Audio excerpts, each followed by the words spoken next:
तो हेलो नमस्ते दोस्तों, आज हम देखेंगे क्लास 12 से हिंदी से एक महत्वपूर्ण जीवन परिचय, रघुवीर सहाय जी का जीवन परिचय, जो एमपी बोर्ड और यूपी बोर्ड के बच्चों के लिए बहुत ही महत्वपूर्ण है। तो इसमें आज हम देखेंगे रघुवीर सहाय जी का जीवन परिचय, रचनाएं भाव पक्ष और कला पक्ष के आधार पर। तो हमारा जीवन परिचय है रघुवीर सहाय जी का। पहली रचना है इनकी सीढ़ियों पर धूप में। दूसरी रचना है आत्महत्या के विरुद्ध। और तीसरी रचना है लोग भूल गए हैं। बस हमें 2 रचनाएं लिख कर आनी पड़ेंगी। अब हमारा भाव पक्ष है। कवि रघुवीर सहाय ने समकालीन समाज के माध्यम वर्गीय जीवन का यथार्थ चित्रण प्रस्तुत किया है।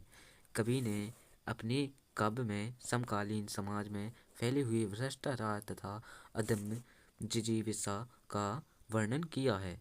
इन्होंने सामाजिक व्यवस्था, शोषण, विडंबना आदि का यथार्थ चित्रण किया है। यानी कि इन्होंने अपनी रचनाओं में शोषण के विरोध किया है। सहाय की काव्य में राजनीतिक एवं सांस्कृतिक चेतना का प्रखर चित्रण हुआ है। इनकी अनेक कविताएं समकालीन समाज को जागृत करने का आह्वान करती हैं। अब हम दूसरे नंबर पर देखेंगे इनका कला पक्ष।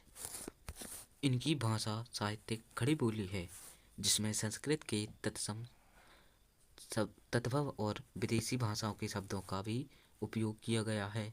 इनकी शैली व्यंग्यात्मक रही है। इनके काव्य में अनुप्रास, पदमैत्री, उपमा रूपक, उत्प्रेक्षा, मानवीकरण इत्यादि अलंकारों का स्वाभाविक प्रयोग हुआ है।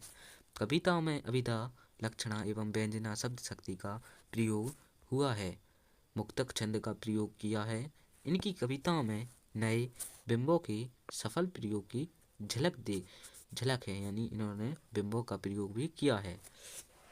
अब हम देखेंगे साहित्य में स्थान।